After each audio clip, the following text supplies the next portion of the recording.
Would Zoran Mamdani's policies be normal in Europe?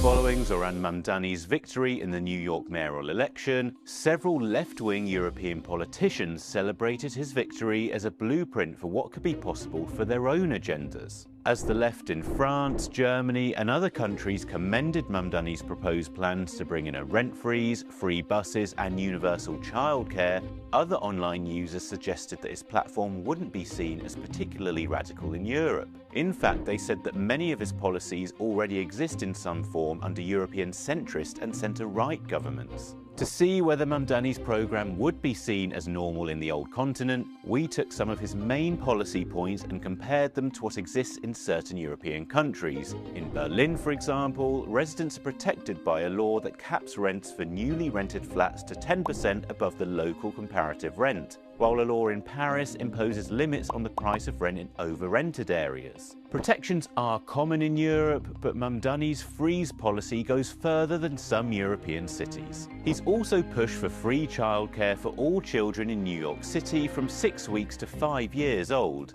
In much of Europe, subsidised childcare is already the standard, and in some cases it's free. In Denmark, for example, every child from around 6 months old has a legal right to a publicly subsidised childcare place, with municipalities capping parental fees at about 25% of total costs. As for free public transport, this is rare in Europe. Luxembourg has free public transport for visitors and residents alike, and Malta has it for residents only, but otherwise only a handful of European cities have tried it, so Mamdani's policy would indeed be fairly radical here too.